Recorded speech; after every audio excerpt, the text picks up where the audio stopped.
আপনাদের একটা গল্প বলি।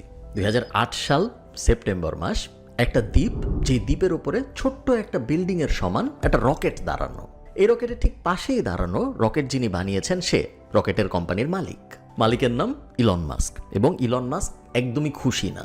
ওর বয়স মাত্র 37, ওর ডিভোর্স হয়েছে মাত্র কয়েকদিন আগে, এবং রকেটের কোম্পানিটা ভালো চলতেছে না।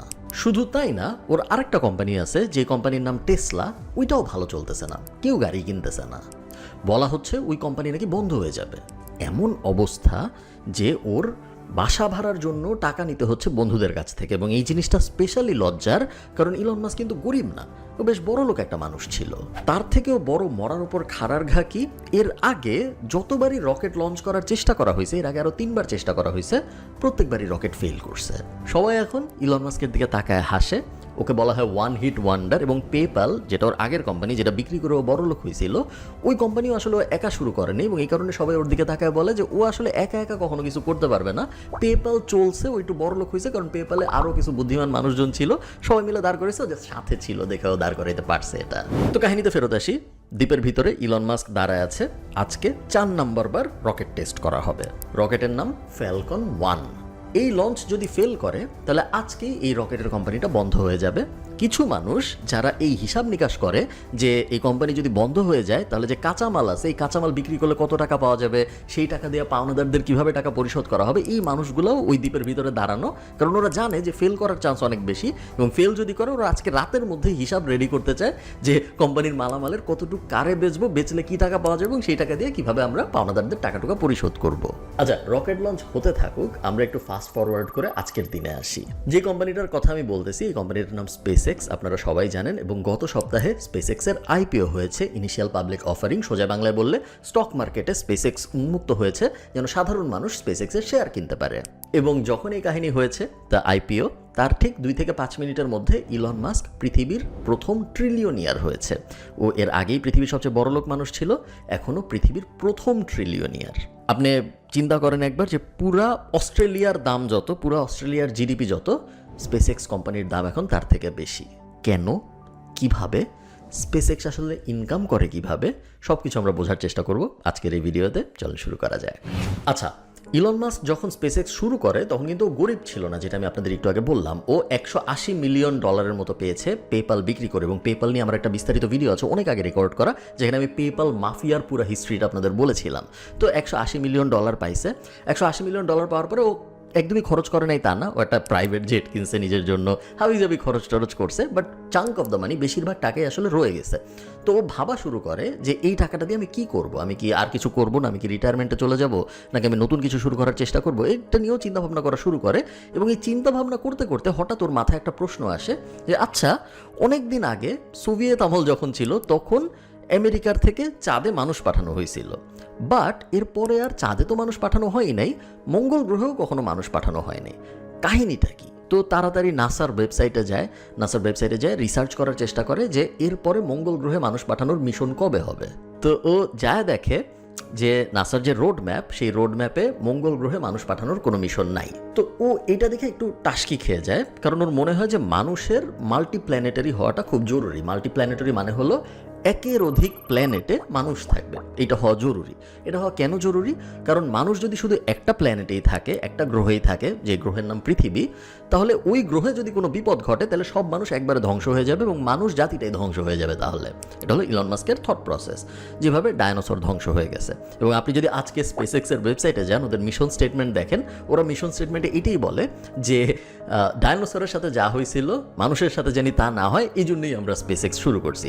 সো ওর ধারণা খুবই সিম্পল ছিল যে আমি ভাই চাই মানুষ মাল্টিপ্ল্যানেটারি হোক, বাট মাল্টিপ্ল্যানেটারি মানুষ কিভাবে হবে বা আদৌ এটা করা সম্ভব নাকি, এটা নিয়ে ওর সেই সময় কোনো ধারণা ছিল না। তো অনেক চিন্তা ভাবনা করে ও একটা প্রজেক্ট বানায়, যে একটা চ্যারিটি প্রজেক্ট, যেটা হলো আমি কিছু টাকা দিব, এই টাকা দিয়ে আমরা একটা গ্রিন হাউস বানাবো, ছোট্ট গ্রিন হাউস, খুব বেশি বড় না, একটা টেবিলের সমান। ওই গ্রিন হাউসের ভিতরে আমরা একটা ইঁদুর দিব, এবং তারপরে এই গ্রিন হাউস ইঁদুর সহ আমরা মঙ্গল গ্রহে পাঠানোর চেষ্টা করব।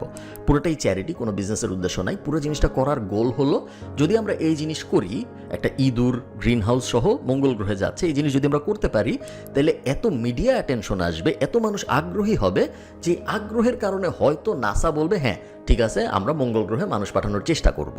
তো এই প্ল্যান অনুযায়ী ও কাজকর্ম করা শুরু করে। এটা আজব প্ল্যান, বাট সবাই ভাবে যে ও এত টাকা ইনকাম করছে মাত্র, ওর এখন আজব দিয়ে একটা প্ল্যান ও এক্সিকিউট করার চেষ্টা করতেই পারে না, দোষের কিছু নেই। এটা হবি প্রজেক্ট, হইলে ভালো, না হইলেও কোনো সমস্যা নাই। তো ইঁদুর পাঠাইতে তো রকেট লাগবে। এখন রকেট কোথায় পাওয়া যায়, ইলন মাস্ক রিসার্চ করা শুরু করে যে রকেট কোথায় বেচে। তো ফার্স্টে ইউরোপিয়ান মার্কেট দেখে এবং প্যারিসে যায়। ও আর ওর দুই বন্ধু মিলে প্যারিসে যায়। আমার এখানে সম্ভবত এই যে এই বইটার ভিতরে পুরো গল্পটা আছে। তো ও প্যারিসে যায় রকেট কেনার চেষ্টা করে, দামে মিলে না। এত দাম চায় প্যারিসে রকেটের, যেই দামে ওর ম্যাথ মেক সেন্স করে না যে এই দামে ইঁদুর পাঠাতে যায় আমি পুরো ফকির হয়ে যাব, এই জিনিস করা সম্ভব না। তো এটা যখন ও বলে ওই ইউরোপিয়ান বন্ধুদের যে আমি তো তোমাদের কাছে কিনতে পারতেছি না, সম্ভব না, তখন ওদের মধ্যে একজন ওকে বলে যে এক কাজ করো, তুমি রাশিয়ায় যাও, রাশিয়ায় আমি শুনছি কম দামে রকেট পাওয়া যায়। তো রাশিয়া আসে এবং ইতিমধ্যে যখন এইসব করতেছে ও কিন্তু রকেট নিয়ে পড়াশোনা শুরু করছে, বই টই কিনছে যে আমি এখন রকেট বিষয়ে এক্সপার্ট হওয়ার চেষ্টা করব। প্রত্যেক দিন 3 থেকে 4 কখনো কখনো 6 থেকে 7 ঘন্টা ও রকেট নিয়ে পড়তেছে, কোনো কারণ ছাড়া, কোনো লজিক কিন্তু নাই এখন পর্যন্ত পুরো কাহিনীর পিছনে। তো রাশিয়া যায় ও জিজ্ঞেস করা শুরু করে যে ভাই আমি রকেট কিনতে চাই, আমি রকেট কোথায় পাবো। তো যারই ও জিজ্ঞেস করে সেই ওরে হেসে উড়ায় দেয় যে কি পাগল নাকি, রকেট কিনতে আসছে মানে কি। একটা প্রাইভেট মানুষ বা একটা মানে গভর্নমেন্ট না, বেসরকারি কেউ যে রকেট কেনার চেষ্টা করতে পারে ওটা তখন পর্যন্ত কেউ কল্পনাও করতে পারে নাই। তো রাশিয়ার কিছু আর্মি টার্মি সাথে পরিচয় হয় এবং ওরা বলে যে হ্যাঁ ঠিক আছে আমাদের পুরানো কিছু ইন্টারকন্টিনেন্টাল ব্যালিস্টিক মিসাইল আছে। ইন্টারকন্টিনেন্টাল ব্যালিস্টিক মিসাইল মানে হলো যেই মিসাইলগুলো দিয়ে নিউক্লিয়ার বোম মারা হয়। তো নিউক্লিয়ার বোমের যে ওয়ার হেডটা মিসাইলের মাথায় যেটুকু থাকে ওইটুকুরা খুলে সরায় ফেলছে, বাট মিসাইলটা এখনও আছে। তো এই মিসাইলগুলো আমরা কম দামে বিক্রি করে দিব, কারণ এগুলো এখন আমরা ইউজ করি না, আমাদের নতুন জেনারেশনের মিসাইল চলে আসছে, ওগুলো আমরা ইউজ করি, তুমি চাইলে এগুলো কিনতে পারো। ইলন মাস্ক ওর বইতে বলছে যে ও 2001 থেকে 2002-3 মধ্যে 3বার যায় রাশিয়ায়, এবং ওর বইতে বলছে যে রাশিয়ান মানুষজনের সাথে নেগোসিয়েশন করতে যায় ওর মনে হয়েছে যে শুধু রকেট না, ও যদি আরেকটু চেষ্টা করে ও নিউক্লিয়ার ওয়ারহেডও কিনতে পারবে, নিউক্লিয়ার বোমাও রাশিয়া বেচতে রাজি যদি এনাফ টাকা দেওয়া হয়। তো ও আলাপ আলোচনা করা শুরু করে ওই রাশিয়ার মানুষজনদের সাথে, এবং আলাপ আলোচনা করতে যেয়ে ওর একটা অদ্ভুত অভিজ্ঞতা হয়। রাশিয়ার মানুষজন একদমই ওকে সিরিয়াসলি নেয় না, এবং আমি আপনাদের এক্সাম্পল দিই সিরিয়াসলি না নেওয়ার। ওকে বলে যে যতগুলো মিটিং আমরা করব সবকটা মিটিংয়ের জন্য তোমার আমাদের টাকা দিতে হবে। রকেট কিনবো নাকি কিনবো না এখনো কিন্তু কনফার্ম হয়নি, জাস্ট মিটিং করার জন্য টাকা দিতে হবে। ইলন মাস্ক বলে হ্যাঁ দিব। তো মিটিংয়ের জন্য যে টাকা দেয়ও, ওই টাকা দিয়ে যারা মিটিংয়ে অ্যাটেন্ড করতেছে রাশিয়ার জেনারেলরা ওরা ভদকা কিনে ওরা মিটিংয়ে নিয়ে আসে ভদকা। মাস্ক যখন ওদেরকে গুরুত্বপূর্ণ প্রশ্ন জিজ্ঞেস করতেছে নোটবুক ধরে ধরে যে এই মিসাইলের ভিতরে কি এইটা আছে, এই মিসাইলের ভিতরে কি ওইটা আছে, তখন ওরা ভদকা খাচ্ছে আর রিপ্লাই দিচ্ছে মাস্কে, এবং রিপ্লাইও জোক স্টাইলে, যে থাকতেও পারে নাও পারে আমি জানি না আছে নাকি। এমনও বলা হয় যে এক জেনারেল ইলন মাস্কের গায়ে থুথু মারছে, এবং পরবর্তীতে সে অ্যাপোলোজাইজ করে বলছে যে সে ভদকার নেশায় সে হুশে ছিল না, এই কারণে সে ইলন মাস্কের গায়ে থুথু মারছে। এবং আপনার ব্যাপারটা বুঝেন। এবং আরেকটা মজার ব্যাপার হলো প্রত্যেক মিটিংয়ে নাকি আগের মিটিংয়ের থেকে বেশি দাম চাওয়া হতো। আগের মিটিংয়ে যদি বলতো 100 টাকা রকেটের দাম, পরের মিটিংয়ে বলতো না ওটা ভুল বলছি, আসলে রকেটের দাম হবে 150 টাকা। এবং যতই মিটিং করে ততই ইলন মাস্ক আরও বেশি ফ্রাস্ট্রেটেড হয়। ও বুঝে যে না, রাশিয়ার থেকে মিসাইল কিনা আমি কখনোই পোষাইতে পারবো না, এই জিনিস কখনোই সম্ভব না। তো অনেক চেষ্টা করেও ও যখন রকেট ম্যানেজ করতে না পারে তখন ফেরত আসে, এবং ফেরত আসার সময় Elon Musk first idiot index invent করে। এবং আপনারা যারা ইডিয়ট ইন্ডেক্সের সাথে পরিচিত না, ইডিয়ট ইন্ডেক্সের মানে হলো একটা জিনিস বানাইতে কত কাঁচামাল লাগে, সেই কাঁচামালের দাম কত ভার্সেস ওই জিনিসটার টোটাল মূল্য কত। সো ধরেন কথার কথা, এই টি শার্টটা বানাইতে যে কাঁচামাল লাগে, সুতা, কাপড়, তারপরে বোতাম থাকলে সে বোতাম, রং ইত্যাদি ইত্যাদি, এই কাঁচামালের মূল্য ধরেন 10 টাকা। এই টি শার্টটা বিক্রি হয় 100 টাকায়। তার মানে কি? তার মানে কাঁচামালের মূল্যর 10 গুণ দামে টি শার্টটা বিক্রি হয়। এইটাকেই ইলন মাস্ক বলে ইডিয়ট ইন্ডেক্স। মানে ইডিয়টরা 100 টাকায় কিনে, আর যারা বুদ্ধিমান তারা 10 টাকায় কাঁচামাল কিনে নিজে বানায় নেয়। এটা হলো ওর ফিলোসফি। এই ইডিয়ট ইন্ডেক্সটা ও ওই রাশিয়ার থেকে ফেরত আসার পরে আবিষ্কার করে, এবং এই ইডিয়ট ইন্ডেক্স আবিষ্কার করার পরেই ও রিসার্চ করা শুরু করে যে একটা রকেট বানাইতে আসলে কি লাগে, যে জিনিসগুলো লাগে রকেট বানাইতে ওই জিনিসগুলোর দাম আসলে কত। তো অনেক অ্যানালাইসিস করে ও দেখে যে একটা রকেট বানাইতে যে জিনিস লাগে রকেটের কাঁচামালের খরচ তার 2%। তো ডিসিশন নেয় নিজের রকেট নিজে বানাবো। মার্চ 2002 সালে স্পেস এক্স কর্পোরেশন শুরু হয় এই উদ্দেশ্য নিয়ে যে না ভাই আমরা রকেট কিনবো না, আমরা নিজেরা একটা রকেট বানাবো এবং তারপরে সেই রকেটকে আমরা স্পেসে পাঠাবো। ইলন মাস্ক নিজে $100 মিলিয়ন ইনভেস্ট করে। ওর 180 মিলিয়ন ইনকাম হয়েছিল পেপ্যালের থেকে, তার মধ্যে থেকে 100 মিলিয়নও ইনভেস্ট করে এই কোম্পানিতে। ওর সব বন্ধুরা ওরে পাগল ভাবে, এমনও বলা হয় ওর সব বন্ধুরা মিলে ওকে ডাকে, তারপরে একটা বড় টিভিতে একের পর এক রকেট বাস্ট হওয়ার ভিডিও ওকে দেখায় বলে যে তুমি মানুষ খুব লাকি, এত টাকা ইনকাম সবাই করতে পারে না, তুমি খুব লাকি যে তুমি এত টাকা ইনকাম করতে পারছো, এই টাকা এইভাবে ওয়েস্ট করো না, এই টাকা এইভাবে ধ্বংস করে দিও না, কারণ রকেট কোম্পানি শুরু করা মানে হইলো এই টাকা পুরোপুরি ওয়েস্ট। ইলন মাস্ক অবভিয়াসলি তাদের কথা শুনে না। স্পেস এক্সের কার্যক্রম শুরু হয়, বিশাল একটা ওয়্যার হাউস ভাড়া নেওয়া হয়, কোনো অফিস নাই, লম্বা একটা ওয়্যার হাউস যেটার ভিতরে রকেট বানানো হবে, কিছু চেয়ার রাখা আছে, মানুষ সব চেয়ারে বসবে, টায়ার্ড হইলে আরও টায়ার্ড হয়ে গেলে সে ফ্লোরে বসবে বা শুবে, কারো কোনো আলাদা কিউবিকল এরকম কোনো ঢং নাই। পাশে একটা বিশাল বিয়ারের ফ্রিজ আছে, সবাই বিয়ার খাবে, কাজ করবে বিয়ার খাবে, এটাই প্রজেক্ট। তখন কিন্তু প্ল্যান বদলায় গেছে, তখন কিন্তু প্ল্যান আর আমি শুধু ইঁদুর পাঠাবো ওইটার মধ্যে নাই, তখন ওদের প্ল্যান হলো আমরা একটা ছোট রকেট বানাবো, এই রকেটের নাম আমরা দিব ফ্যালকন 1 এবং এই ফ্যালকন 1 দিয়ে আমরা অল্প কিছু জিনিস স্পেসে পাঠাবো এবং এটা প্রমাণ করবো আমরা দুনিয়াকে যে আপনার যদি নর্মাল নাসার যদি 100 টাকা লাগে কোনো কিছু স্পেসে পাঠাইতে, আমরা ওটা 2 থেকে 3 টাকায় করতে পারি। প্রথম লঞ্চ ঠিক করা হয় 2005 সালে, হয় না, রকেট রেডি হয় না 2005 সালে, ওটা পিছায় চলে যায় 2006 সালে এবং 2006 সালে প্রথম স্পেস এক্স একটা প্রাইভেট রকেট লঞ্চ করে। লঞ্চ করার 25 সেকেন্ডের মধ্যে ওই রকেটে আগুন ধরে যায়, পৃথিবীর বাইরেও ওই রকেট যাইতে পারে না, একটু উপরে ওঠার পরেই ওর গায়ে আগুন ধরে যায় এবং ওই জিনিস ভেঙে ছুঁড়ে আবার নিচে নেমে চলে আসে। 2 বছর এরপরে আবার গবেষণা করা হয়, গবেষণা করে সেকেন্ড ফ্যালকনকে আবার লঞ্চ করা হয়, বলা হয় যে না এইটা তো যাবেই, এটা কোনো সমস্যা নেই, আগেরটার ফেলার থেকে আমরা অনেক স্টাডি করছি, এইটা ফেল করার কোনো চান্স নেই। এই রকেট আসলেও আর একটু উপর পর্যন্ত যায়, এটা একদম মানে 25 সেকেন্ডের মধ্যে বাস্ট হয়ে গেছে ওই রকম না, এটা আরেকটু উপর পর্যন্ত যায়, অনেকে বলবে পৃথিবীর বাইরেও যে সাবঅরবিটাল এরিয়ার মধ্যে যায়, এটা বাস্ট হয়ে আবার ফেরত চলে আসে। অগাস্ট 2008-এ 3 নাম্বার বারে আবারও সেম কাজ করার চেষ্টা করা হয় এবং এইবার স্পেস এক্স একদম অলমোস্ট গ্যারান্টি দিয়ে বলে যে ভাই এবার কোনো টেনশনই নাই, আমরা আমাদের আগের 2টা ফেইলার থেকে সব কিছু শিখছি, এইবার আমাদের রকেট ফেল করার কোনো চান্স নেই, যত টেস্ট হয়েছে সব টেস্ট সাকসেসফুল, কোনোটায় কোনো সমস্যা নাই, এবার আমাদের রকেট স্পেসে যাবেই। এবং ওরা এত কনফিডেন্ট যে ওরা মানুষকে বলে তোমরা যদি কিছু দিতে চাও আমাদের এই রকেটে তোমরা দিতে পারো। বিভিন্ন মানুষ অনেক কিছু দেয়, সবচেয়ে ফেমাস সেটা হলো স্টার ট্রেকের একটা ফেমাস অ্যাক্টর আছে জেমস ডোর, ওর অ্যাশেজ, ও মরে যাওয়ার পর পুরায় না, ওই পুরানো অ্যাশেজও দিয়ে দেয় ওর পরিবার, দিয়ে বলে যে এইটাও স্পেসে যাক, ওর শেষ ইচ্ছা ছিল যে ওর অ্যাশেজ স্পেসে যাবে। তো এই অ্যাশেজ সহ সব কিছু 208 জনের মালামাল টোটাল স্পেস এক্স এটা নিয়ে রকেট নিয়ে লঞ্চ করে। 3 নম্বর রকেট লঞ্চও ফেইলার হয়, আগুন ধরে খুব বাজে অবস্থা, ধ্বংস। এখন এই পুরা কাহিনী যখন হচ্ছে, এটা কিন্তু 2008 সালের কথা আমি বলতেছি, তখন দুনিয়ায় ফাইন্যান্সিয়াল ক্রাইসিস চলতেছে এবং শুরুর দিকে আপনাদের আমি যেটা বললাম ইলন মাস্কের অন্য কোম্পানি টেসলা, ওইটাও খুব বাজে অবস্থার মধ্যে দিয়ে যাচ্ছে। 2008 সাল, ফাইন্যান্সিয়াল ক্রাইসিস, মানুষ নর্মাল গাড়িই কিনে না, সেইখানে মানুষ একটা ইলেকট্রিক গাড়ি কিনবে। ইলেকট্রিক গাড়ি 2008 সালে কিন্তু আজকের মতো কমন ঘটনা, আজকেও কমন ঘটনা না, 2008 সালে তো কমন ঘটনা নাই। আপনি যদি কাউরে বলতেন একটা ইলেকট্রিক গাড়ি কেন, সে আপনারা পাগল ভাবতো। আপনি যদি তারা বলতেন যে ইলেকট্রিক গাড়ির দাম নর্মাল গাড়ির থেকে 3-4 গুণ বেশি, সে আরও পাগল ভাবতো। তার উপরে ছিল আবার ফাইন্যান্সিয়াল ক্রাইসিস, কারো চাকরি নাই, মর্টগেজের দাম বেশি, খুব বাজে অবস্থা। সো সব মিলায় ইলন মাস্কের জীবন কেমন জানি উল্টাপাল্টা হয়ে যায়, রকেট একের পর এক ফেল করতেছে, গাড়ির কোম্পানি ধ্বংস হয়ে যাচ্ছে, সব মিলায় ভয়ঙ্কর বাজে। একই সাথে কোনো ব্যাংক ওকে লোন দিচ্ছে না, কারণ ফাইন্যান্সিয়াল ক্রাইসিস সিস্টেম চলতেছে। ইনভেস্টররা টাকা দিতে রাজি না, কারণ এর আগেও 3টা রকেট পুরাইছে, ও বলছিল অনেক মানুষ গাড়ি কিনবে, কেউ গাড়ি কিনে নেই। সব মিলায় প্রায় সব কিছু শেষ হওয়ার কাছেও। যাই হোক, 4 নম্বর রকেটটা সাকসেসফুলি স্পেসে প্রবেশ করে।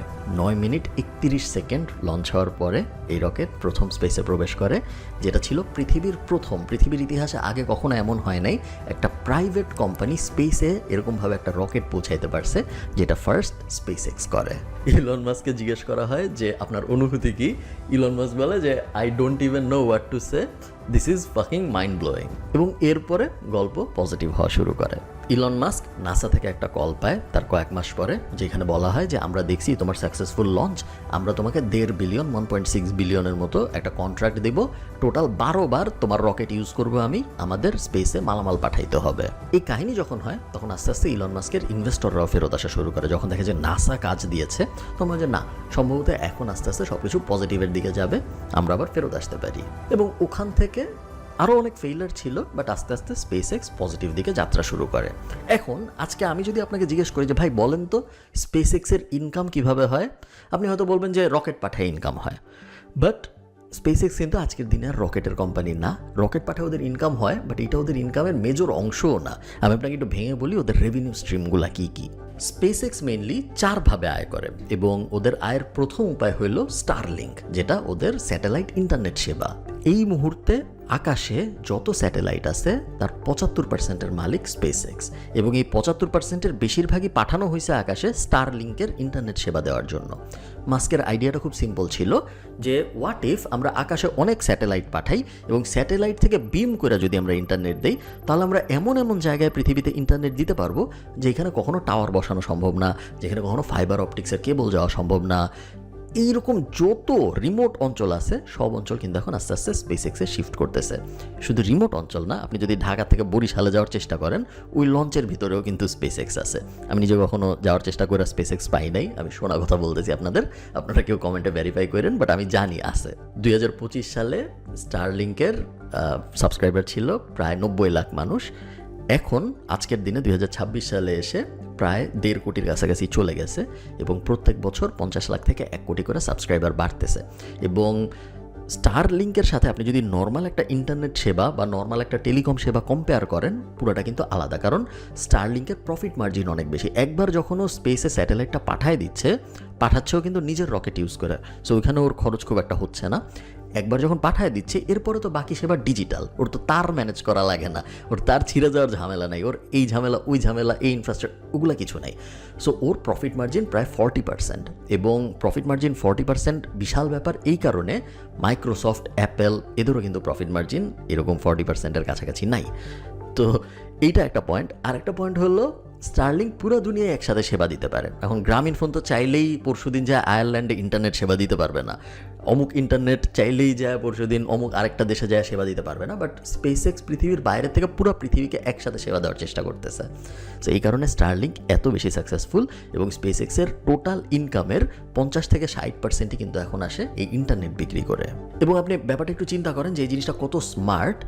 আমি যদি আজকে চাই বা আপনি যদি আজকে চান যে না আমি একটা কম্পিটিশন করবো স্পেস এক্সের স্টারলিংকের, আমিও স্যাটেলাইট পাঠাবো আকাশে এবং স্যাটেলাইট পাঠায় আমিও ইন্টারনেট সেবা দিব, আমি কোনোদিনও এই জিনিস করতে পারবো না। বড় বড় কোম্পানিরা কোনোদিনও এই জিনিস করতে পারবে না, কারণ এর জন্য আমার ফার্স্ট একটা রকেট কোম্পানি দাঁড় করাইতে হবে বা অন্য কোনো একটা রকেট কোম্পানির সাহায্য নিতে হবে স্যাটেলাইট পাঠানোর জন্য।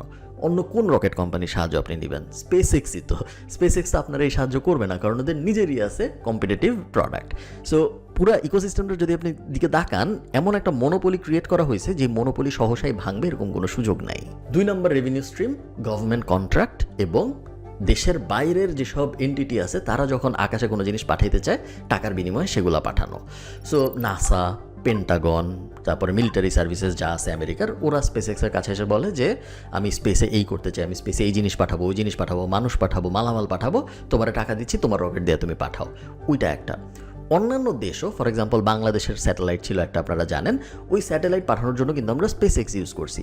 আমরা স্পেস এক্সকে টাকা দিছি, দিয়ে বলছি যে এই হলো আমাদের স্যাটেলাইট। আমরা স্যাটেলাইট আরেকটা কোম্পানিকে দিয়ে বানাইছি, ফ্রান্সের একটা কোম্পানি বানায় ওইটা স্পেস এক্সের কাছে দিয়ে বলছি যে তোমার রকেট ব্যবহার করে তুমি এই জিনিসটা আমাদের আকাশে পৌঁছায় দাও। সো এই জিনিস স্পেস এক্স রেগুলারলি করে। ওদের খুব ফেমাস একটা রকেট আছে ফ্যালকন 9, যেটা মানে একদম 100 বার আকাশে পাঠালে 100 বারই ও সাকসেসফুলি ডেলিভারি দিয়ে চলে আসবে, কোনো সমস্যা হয় না। ওই রকেট এবং এই প্রজেক্ট হলো ওদের সেকেন্ড রেভিনিউ স্ট্রিম। স্পেস এক্সের 3 নম্বর রেভিনিউ স্ট্রিম হলো টুইটার বা x.com।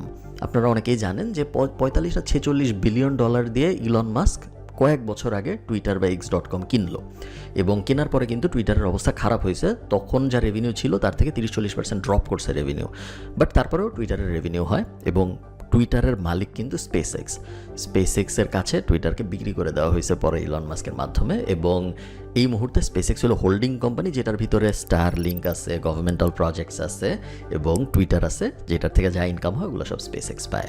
4 নাম্বার রেভিনিউ মডেল আমি বলবো খুচরা জিনিসপত্র। খুচরা জিনিসপত্রের মধ্যে আছে X.AI, যেটা ইলন মাস্কের এআই কোম্পানি। খুচরা জিনিসপত্রের মধ্যে আছে কারসার, যেটা একটা কোডিং কোম্পানি, ওরা $60 বিলিয়ন দিয়ে কিনছে, ওটাও কিন্তু স্পেসএক্সের ভিতরে চলে গেছে। এবং আরও অনেক কিছু আছে ছোটোখাটো জিনিস যেগুলো এত রেভিনিউ জেনারেট করে না, যেটা হাইলাইট হবে, বাট ওগুলোর প্রত্যেকটারই crore crore crore crore dollar revenue generate করার পোটেনশিয়াল আছে। এবং এই পুরা জিনিসটা বানানো হয়েছে একটার সাথে আরেকটাকে কানেক্ট করায়। ফর এক্সাম্পল X.AI, এইটা এআই কোম্পানি, এবং এই কোম্পানি চালানোর জন্য লাগবে ডাটা সেন্টার। ডাটা সেন্টার পৃথিবীর বাকি যত কোম্পানি আছে সবাই বানাচ্ছে পৃথিবীতে, বাট ইলন মাস্ক বলছে আমরা তো ভাই স্পেসে জিনিসপত্র পাঠাইতেই পারি, আমাদের তো নিজেদের রকেট কোম্পানি আছে, সো আমরা পৃথিবীর ভিতরে ডাটা সেন্টার কেন বানাবো, আমরা ডাটা সেন্টার বানাবো স্পেসে যদি আমরা ডাটা সেন্টার বানাই তাহলে আমরা সোলার থেকেও খুব তাড়াতাড়ি পাওয়ার নিতে পারবো এবং আমাদের ডাটা সেন্টার হবে সবচেয়ে পাওয়ারফুল।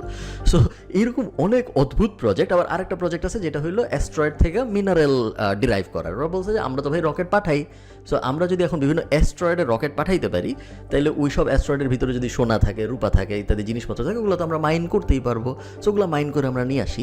সেরকম অনেক আজব আজব প্রজেক্ট আছে আসলে স্পেসএক্সের, যেগুলোর ভিতরে আমরা এখন যাচ্ছি না, কারণ ওগুলো এখনও রেভিনিউ জেনারেট করে না। আচ্ছা, আমি আপনাদের একটু কুইকলি বলি যে স্পেসএক্স এতদিন পরে এসে পাবলিক কোম্পানি হলো কেন। কারণ প্রায় 22-25 বছর হয়ে গেছে স্পেসএক্স চলতেছে, এতদিন ওদের মনে হয়নি পাবলিক কোম্পানি হই, বাট এখন হঠাৎ পাবলিক কোম্পানি হইতে কেন ইচ্ছা করতেছে? দুইটা কারণ মেইনলি। 1 নম্বর কারণ হলো ইনসেন প্রফিটেবিলিটি। এই মুহূর্তে স্পেসএক্সের যত প্রফিট, স্পেসএক্সের ইতিহাসে কখনো এত প্রফিট ছিল না। স্যাটেলাইটের ডিমান্ড অনেক বেশি, স্টারলিংক অনেক ভালো পারফর্ম করতেছে, সব মিলে সব কিছু অনেক পজিটিভ। সো আইপিও লঞ্চ করতে হয় এরকম পজিটিভ কোনো একটা সময় যেন শেয়ার প্রাইস বাড়ে। সো একদম পারফেক্ট একটা অপরচুনিটি ওরা খুঁজে বের করছে ওদের আইপিও লঞ্চ করার জন্য। আর সেকেন্ড জিনিস, এমপ্লয়ীদের একটু বেনিফিট দেওয়া। কারণ স্পেসএক্সে অনেক মানুষ আছে যারা অনেক দিন ধরে কাজ করছে, তেমন কোনো বেনিফিট পায়নি। এবং আপনারা হয়তো এরকম নিউজ দেখছেন যে স্পেসএক্সে চাকরি করতো ক্যাফেতে, স্পেসএক্সের ভিতরে একটা ক্যাফে ছিল, ওই ক্যাফেতে চাকরি করতো বারিস্তা বা ঝাড়ু দিত একজন, তাকে 10টা শেয়ার দেওয়া হয়েছিল, 50টা শেয়ার দেওয়া হয়েছিল। এরা এক একজন মিলিয়নিয়ার হয়ে গেছে যখন স্পেসএক্স আইপিও হয়েছে। কেন? কারণ ওরা 22 বছর 25 বছর ধরে একটা কোম্পানিতেই সার্ভ করছে, তার বদলে ওরা স্টক পাইছে। স্টকের এতদিন কোনো ভ্যালু ছিল না, বাট যখন পাবলিক মার্কেটে গেছে ইমিডিয়েটলি ওরা মিলিয়নিয়ার হয়ে গেছে। আপনি জিজ্ঞেস করতে পারেন আমি স্পেসএক্সের আইপিওতে ট্রাই করছিলাম নাকি শেয়ার কেনার। না, আমি ট্রাই করি নাই। ডাবল বুকিং হয়েছিল, ওভার বুকিং আর কি, মানে 100টা শেয়ার থাকলে 200 জন আবেদন করছিল শেয়ার কেনার জন্য আইপিওর থেকে। আমি করি নাই। আমি শুধুমাত্র আমার ইন্টারন্যাশনাল স্টক কেনার সিস্টেম হলো আমি এখন প্রত্যেক মাসে 2000 ইউরো S&P 500-এ ইনভেস্ট করি, দ্যাটস ইট। আমি আর কোনো কিছু করি না এখন ইন্টারন্যাশনাল স্টক মার্কেটে। এবং 99% মানুষকে আমি এই কাজ করতেই রেকমেন্ড করি। যে সেটা একটা সাইড নোট আপনাদের জানায় রাখলাম। আপনি একটু আজব ব্যাপারটা দেখেন, স্পেসএক্সের কিন্তু 18,700 বিটকয়েনও কেনা আছে। এবং স্পেসএক্স মাঝখানে একসময় বলছিল যে কোম্পানির যখন অনেক টাকা হয় তখন কোম্পানি কি করে, আপনারা দেখবেন সাভার, গাজীপুর এরকম অঞ্চলে যদি আপনি যান, আপনি দেখবেন জমি, যে জমির গায়ে লেখা এই জমির মালিক অমুক কোম্পানি। ওরা কিছু করতেছে না, কিন্তু ওরা ক্যাশ টাকা ফেলে রাখার বদলে জমি কিনে রেখে দিছে। কেন? কারণ ক্যাশ টাকার ভ্যালু কমে, জমির ভ্যালু আস্তে আস্তে বাড়ে। সো বিভিন্ন কোম্পানি তাদের ব্যালেন্স শিটে যখন অনেক টাকা জমে যায়, সেই টাকা ওরা ক্যাশ হিসেবে না রেখে অন্য কোনো কিছু করে ফেলার চেষ্টা করে ওই টাকা দিয়ে। স্পেসএক্স যেটা করছে, ওরা বলছে যে আমরা আমাদের হাতে এক্সট্রা টাকা থাকলে ওই টাকা দিয়ে বিটকয়েন কিনবো। তো এইভাবে কিনতে ওরা 18,712টা বিটকয়েন কিনে ফেলছে। এবং বাই এনি চান্স যদি ক্রিপ্টো ভালো পারফর্ম করে, স্পেসএক্সের ভ্যালু যে কোথায় যায় ঠেকবে এটা আল্লাহ ছাড়া কেউ জানে না। এখন কথা হলো ভবিষ্যতে কি আসতে যাচ্ছে। ভবিষ্যতে ভালো কিছু আসবে এই ভরসাই তো মানুষ স্পেসএক্সের স্টক কিনতেছে এখন, তাই না? তো ভবিষ্যতে কি আসতেছে? প্রথমে যেটা আসতে যাচ্ছে সেটা হলো স্টারশিপ। স্টারশিপ হলো পৃথিবীর সবচেয়ে পাওয়ারফুল এবং পৃথিবীর সবচেয়ে বড় রকেট। অনেক দিন ধরে স্পেসএক্স চেষ্টা করতেছে স্টারশিপ বানানোর জন্য, কারণ স্টারশিপই মানুষকে মঙ্গল গ্রহে নিয়ে যাবে। কারণ স্টারশিপ একবারে 1.5 লাখ কেজি মালামাল নিয়ে যেতে পারে। বাট শুধু মঙ্গল গ্রহে মানুষকে নিয়ে যাওয়া একমাত্র কাজ হবে না, একই সাথে মালামালও যেহেতু নিতে পারবে, বলা হচ্ছে এক দেশ থেকে আরেক দেশে, আপনি চিন্তা করেন একবার রকেট যাচ্ছে আকাশে, একবারে 1.5 লাখ কেজি মালামাল চলে যাচ্ছে। সো বলা হচ্ছে এক দেশ থেকে আরেক দেশে মালামাল পাঠাইতে যে টাকা খরচ হয়, যখন স্টারশিপ অ্যাক্টিভ হবে তখন পৃথিবীর থেকে আকাশে মালামাল পাঠাইতে এর থেকে অনেক কম খরচ হবে। স্টারশিপও সেম সাইকেলের ভিতর দিয়ে যাচ্ছে, কিন্তু ফেইল করতেছে, লঞ্চ করতে যায় বারবার ঝামেলা হচ্ছে। বাট এখন কেউ আর ইলন মাস্কের উপরে ওই আরোপটা দেয় না যে না ও পারবে না, কারণ অলরেডিও দেখছে যে ফ্যালকন দিয়ে পারছে এবং অলরেডি এত বড় একটা কোম্পানি বানায়। সবাই জানে যে স্টারশিপও পারবেইও, জাস্ট কখন পারবে, 1 বছরে পারবে না, 5 বছরে পারবে না, 7 বছরে পারবে, বাট পারবে। আপনি জাস্ট চিন্তা করেন যে এক লোক যে রকেট নিয়ে কিছুই জানতো না, রকেট নিয়ে সে রকেট ইঞ্জিনিয়ারও না, তার রকেট নিয়ে কোনো পড়াশোনা নাই, সেই লোক মাত্র 25 বছরের ভিতরে নিজে নিজে পড়াশোনা করে রকেট ইঞ্জিনিয়ার হয়ে গেছে এবং এমন একটা কোম্পানি দাঁড় করাইছে যেই কোম্পানির ভ্যালু সাউথ এশিয়ার সব দেশ যোগ দিলে যত হয় তার থেকেও বেশি। এবং এই গল্পর থেকে অনেকগুলো লেসন আছে আমার মনে হয়, বাট 3টা কি লেসন যদি আমি আপনাদের বলি। 1 নম্বর লেসন হলো আপনার ভালো সময় আসার আগে আপনার আসলে অনেক খারাপ সময় আসবে, এবং এটা সবসময় মাথায় রাখেন যে যদি আপনার খারাপ সময় চলে তার মানে এই না যে ভালো সময় নাই। এটা আমরা আমাদের প্রবাদেও অনেক সময় দেখছি যে খারাপের পরেই ভালো আসে। এটা এই গল্প দিয়েও প্রমাণিত হয় যে এতগুলা খারাপ সময়ের পরেও অনেক ভালো সময় কিন্তু আসছে, জাস্ট কাজ করে যেতে হয়েছে। সেকেন্ড, এক্সপার্টরা বেশিরভাগ সময় ভুল হয় এবং এটা আপনার খুব মনোযোগ দিয়ে বুঝতে হবে, কারণ আপনি যাদের কাছ থেকে অ্যাডভাইস নিচ্ছেন, যত জ্ঞানী গুণী মানুষ আশপাশে আছে তারা একটা ফিক্সড থিঙ্কিং প্যাটার্নের মানুষ, তাদের ওই ফিক্সড থিঙ্কিং প্যাটার্নের বাইরে যায় আপনাকে পারফেক্ট সাজেশন দিতে পারবে এই সম্ভাবনা অনেক কম। এক্সপার্টরা অনেক বেশি ভুল করে। থার্ড, যেটা মনে হয় আমার সবচেয়ে বড় লেসন, সেটা হলো নেক্সট ডেকেড বা নেক্সট 20 বছর 50 বছর 100 বছরের যে বিজনেসগুলো হবে সেই বিজনেসগুলো আগের 50-100 বছরের সাথে মিলবে না। নেক্সট 100 বছরে আমরা অনেক এআই ড্রিভেন বিজনেস দেখবো, অনেক স্পেস ড্রিভেন বিজনেস দেখবো, অনেক ইনোভেটিভ অ্যাঙ্গেলস দেখবো। একটা বিজনেস 20টা বিজনেসকে ওন করবে, সেই 20টা বিজনেস 30 ধরনের কাজকর্ম করবে, এরকম অনেক স্ট্রাকচার আমরা দেখবো যেগুলো আমরা আগের 100 বছরে দেখিনি। আগের 100 বছরে আমরা লিনিয়ার স্ট্রাকচার দেখছি, একটা কোম্পানি এই করে শেষ। এখন আমরা দেখবো একটা কোম্পানি এইও করে, সে আবার এইও করে, এইটার থেকে আবার এইটাই কিছু জিনিস আসে, এইটার থেকে আবার আরেকটা কিছু জিনিস আছে, যেটার থেকে আবার এটাই। সো ওই রকম একটা প্যাটার্ন আমরা দেখতে পারবো আগামী 20, 30, 50, 100 বছরের কোম্পানিগুলায়। ভালো থাকেন সবাই, সবার সাথে আমার দেখা হবে অন্য কোনো গল্পে। টাটা।